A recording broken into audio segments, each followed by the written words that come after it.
నెల్లూరు జిల్లా సర్వేపల్లి నియోజకవర్గంలో గెలుపు కోసం వ్యవసాయ శాఖ మంత్రి కాకాని గోవర్ధన్ రెడ్డి భారీ కుట్రకి తెరలేపారు.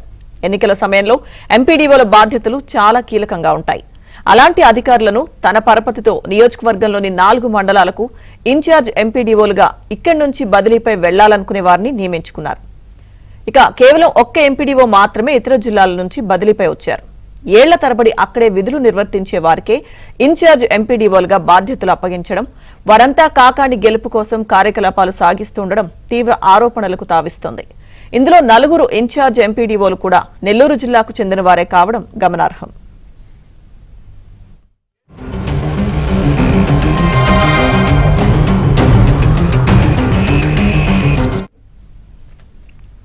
మంత్రి కాకాని దగ్గర నుంచి ఇప్పటికీ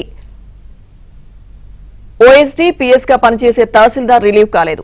అయితే అధికారులు వైసీపీ నేతలా వ్యవహరిస్తుండడం అందరినీ ఆశ్చర్యానికి గురి చేస్తుంది. ఇక అధికారుల పర్యవేక్షణలోనే ప్రతి వాలంటీర్ వైసీపీ కోసం పనిచేసేందుకు 5,000 చొప్పున పంపిణీ జరిగిందనే చర్చలు జోరుగా సాగుతున్నాయి. అయితే ఈ అడ్డగోలు నియామకాల వ్యవహారమంతా ఏబీఎన్ పరిశీలనలో వెలుగు చూసింది.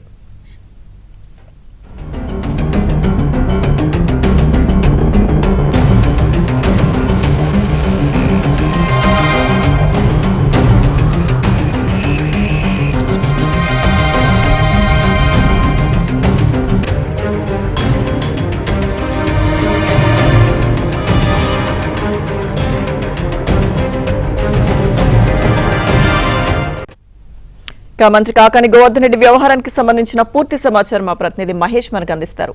మహేష్. లక్ష్మీదుర్గ, ఇక్కడ కాకాని ప్రాతినిధ్యం వహించే సర్వేపల్లి కాన్స్టిట్యున్సీ లో మొత్తం 5 మండలాలు ఉన్నాయి.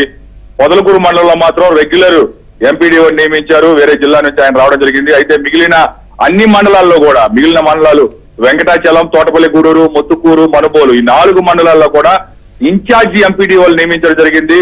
వీళ్ళంతా కూడా గత కొన్నేళ్లుగా అక్కడే పనిచేసినటువంటి వాళ్ళు, ఏఓగా ఇతర పదవుల్లో ఉన్నటువంటి వాళ్ళు, వాళ్ళనే ఇక్కడ నియమించారు. ఈ 4 కూడా సొంత జిల్లా, ఇదే జిల్లాకు చెందినటువంటి వాళ్ళు. వీళ్ళని ఎలా నియమించారు, ఎన్నికల నియమావళికే ఇది ఆటంకం కదా అని చెప్పి చర్చలు జోరుగా సాగుతూ ఉన్నాయి. ఏబిఎన్ పరిశీలనలో ఈ విషయం వెలుగులోకి వచ్చింది. ప్రధానంగా చూస్తే ఎంపీడీఓలే ఎన్నికల నియమావళిని సక్రమంగా అమలు చేయాల్సి ఉంటుంది. అలాంటి కీలకమైనటువంటి పదవిది ఎంపీడీఓ అనేది బాధ్యత. అలాంటి బాధ్యతలు, ఎన్నికల బాధ్యతల్ని ఈ ఇన్ఛార్జీలకు అప్పగించడం, అందులోనూ సొంత జిల్లా వాళ్ళు కావటం, మరోవైపు కాకాని గోవర్ధన్ రెడ్డికి ముఖ్యులుగా వ్యవహరించినటువంటి వాళ్ళు వీళ్ళందరూ కూడా ఎలా నియమిస్తారనే చర్చ అందుకుంది. అలాగే మంత్రి కాకాని దగ్గర గత కొన్నేళ్లుగా ఓఎస్డీగా సరళా పనిచేస్తూ ఉన్నారు. Officer on special duty. ఈమెను ఇప్పటి వరకు కూడా రిలీవ్ కాలేదు. ఎన్నికల కోడ్ వచ్చి దాదాపు వారం రోజులు అవుతున్నా కూడా ఇప్పటి వరకు యాక్చువల్ గా ఆమెని సరళాని ఇక్కడి నుంచి వేరే జిల్లాకి బదిలీ చేయాల్సి ఉంది. అయినా కూడా ఇప్పటి వరకు కూడా ఆమె మంత్రి వెంట ఉంటూ అక్కడ ఆయన కార్యకలాపాలు, ఎన్నికల ప్రచారాలు వంటివి ఇవన్నీ కూడా మేనేజ్ చేస్తున్నటువంటి పరిస్థితి ఉంది. మరోవైపు తహసీల్దార్, ఇతను పిఎస్ గా ఉంటారు మంత్రికి, లక్ష్మీనారాయణ, ఈయన కూడా రిలీవ్ కాలేదు.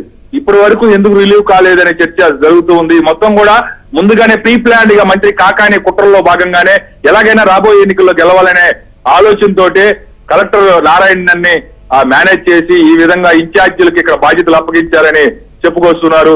ఈ పరిస్థితి రాష్ట్రంలో ఎక్కడా లేదు.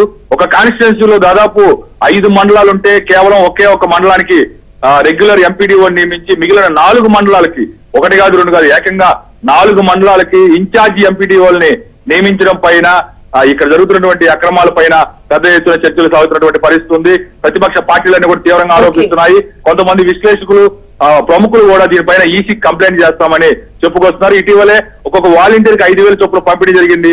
ఈ వ్యవహారాలు, ఇలాంటి వ్యవహారాలన్నీ కూడా కాకానికి అనుకూలంగా ఉన్న ఈ అధికారులు చక్కదిస్తున్నారనే చర్చలు జోరుగా సాగుతూ ఉన్నాయి. Lakshmi. Right, thank you Mahesh.